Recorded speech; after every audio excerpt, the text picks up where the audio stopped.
Hi guys, this is Jay with Jsaidit. Um, and so I was driven to pull from this deck. It's called the Heavenly Bodies Astrology deck. It's a massive deck with a big book. It comes as a big package. But this one, as I was looking, and I was like, okay, I felt drawn to this one, and then it said that this is for Pisces. So I'm gonna go ahead. I did the shuffle already, and what came out was 4 cards. One of the cards that came out was Sagittarius. I'm going to show you the card so you can look for any features that might stick out to you regarding the card. But on here it says optimism, exploration, and freedom. Okay, so these may be some things you need to look into. Um, on the card, you'll see that it's like a heart with wings, with a candle lit on top.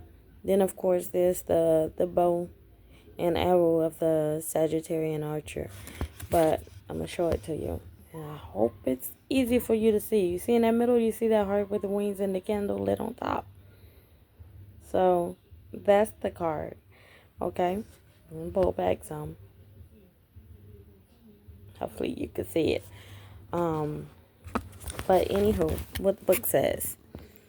Life is an adventure for Sagittarius the explorer. These beings are seekers, insatiably curious and driven by big questions. Most notably, why am I here? They're forward thinking and forever inspired. Like their ruling planet Jupiter, they have a larger than life presence with the independence and optimism to begin again and again. And every new quest born from deep existential longing. And they often feel most at home on the journey, being more interested in philosophy and the will of ideas than reality. Sagittarius is dedicated to higher learning and things that expand the mind. Anything from foreign travel to university to psychedelics. Is freedom loving and unattached, both in thought and in action. However, the same sweeping viewpoints which create its moral compass, ethical code, and inspired visions can make it a bit aloof. And if this is energy doesn't remember to stop and smell the roses, to connect with small earthly pleasures and feats, it's prone to chronic dissatisfaction. No distance is far enough for this arrow ablaze. Landing only leaves its wild imagination wanting more. So these are some keywords: energetics, optimism, philosophy, ethics, imagination, exploration, independence. Some of the experiences are seeking freedom, a journey, and adventure. And the shadow side, chronically dissatisfied and aloof. An omen. How do you navigate life? Do you typically respond emotionally or logically, passively or actively? Are you a bold mover or a safe player? Maybe a mix of it all. It's time to begin piloting from a broader, deeper belief system. You're being asked to develop a moral code, a personal creed. Anything from a self written sentence filled with integrity and expressing your values to a full blown life philosophy. Develop an ethical umbrella unique to you to shape the lens through which you pilot your life. It will set you free and elevate your navigation skills. Okay, so that was the Sagittarius card. Bear with me because it was a total of 4 cards that came out. So as you can see, each of these have like a long explanation. So the next card that came out was Square. Um, and it says a challenging situation and a mountain to climb. Something that I noticed here is that they have a mountain. There's a slowly progressing up a mountain, and a 90-degree symbol is put here to show you the main point of a square is that it's 90 degrees on all 4 sides. But I'm going to go ahead and show you the card in case there are elements or colors or themes, anything that could stand out for you personally. So as you can see, that's the mountain over there, slowly climbing. Okay? See if it's clear enough for you. Alrighty, so let's see what it says here regarding the square.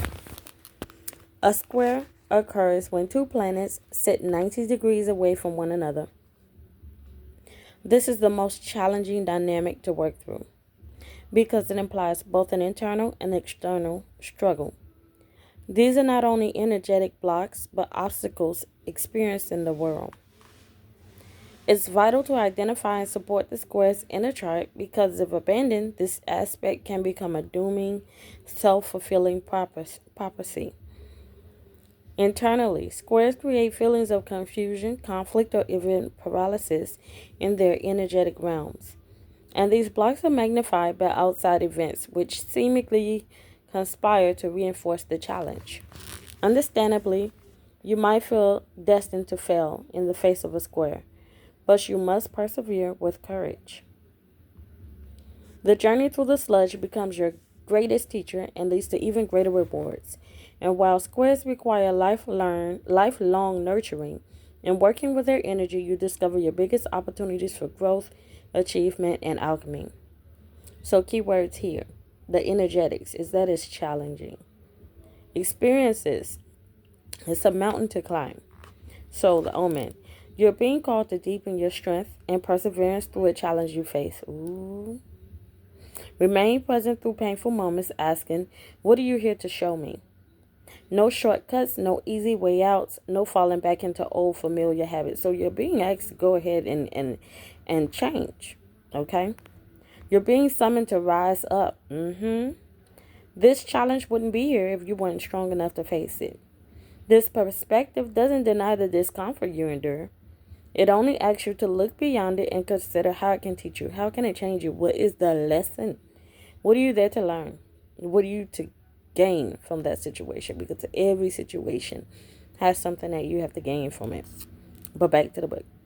Practice seeing beyond the physical reality of all things. There's always some kind of nectar buried beneath the sludge. Use this realization to expand your trust in life, especially if you find yourself in trying times. So, what is that trying time that you are experiencing, about to experience? I need you to look at it and say, what is it trying to teach me? What am I gaining from it? What am I learning from it? It's not happening to you, it's happening for you. Alrighty, so let's go on to the next card, which is fire. Okay, fire, some fire on that ass. Okay, let me stop playing. But anyway, again, we have a repetition of kind of the symbol from the first card. When you guys see the card, you're gonna understand what I'm talking about. So this card is fire, confidence, optimism, passion, and bravery. And again, we have a heart that has wings and it appears to be flying with a candle lit on top. So I'm going to show you the card. So there might be elements that you might see that stick out to you. Okay. So you can see even better the flying heart that was on that first card. You know, they're tying together. Just crazy. But there's the fire card. Okay. So what does the book say about the fire card? Fire is a spark that starts all life.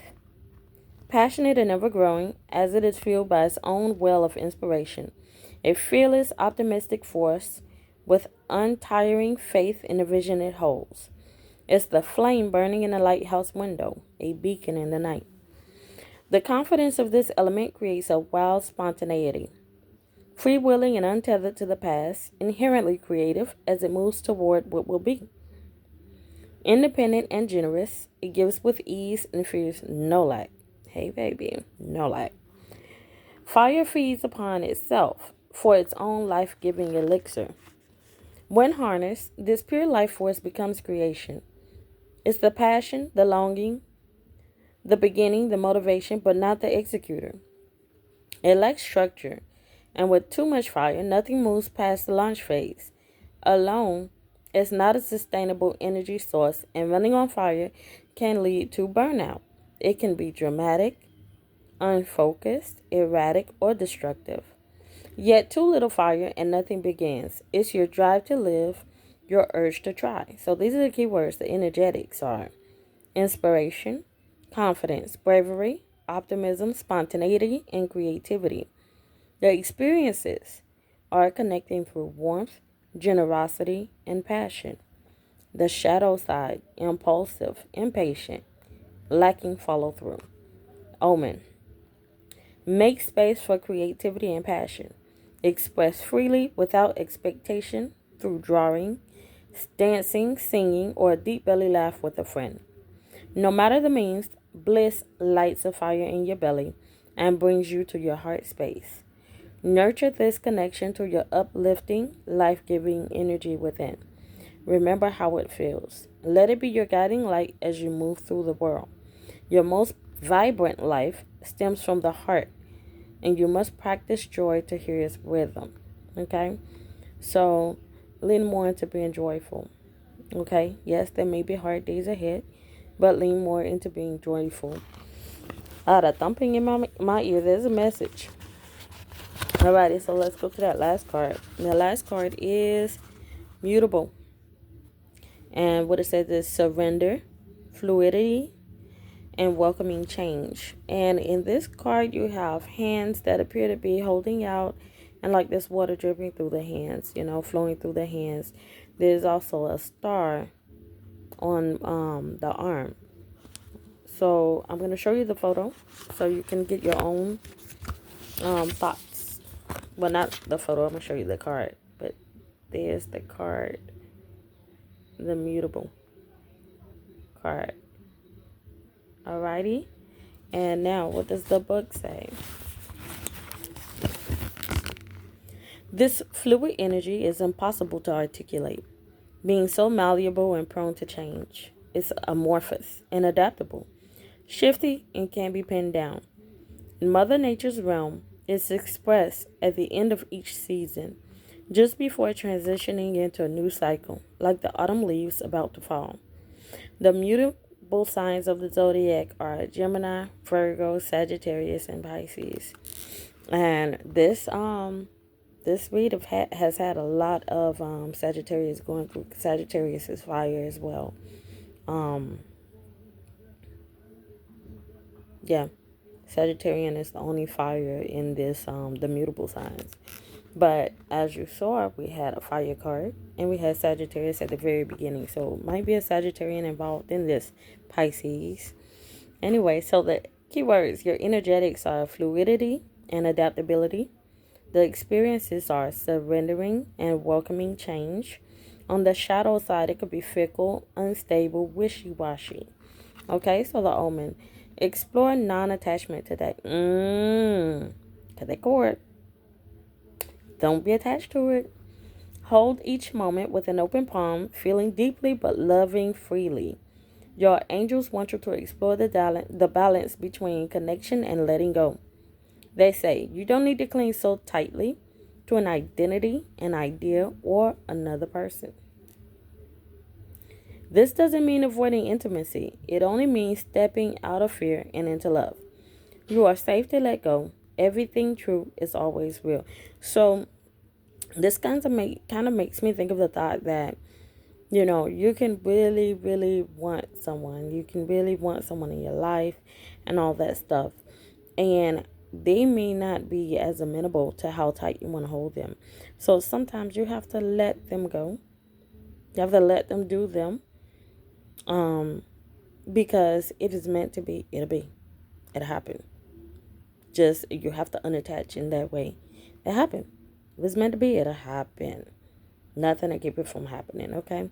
But that's the reading. That's the cards that I got for you today, Pisces.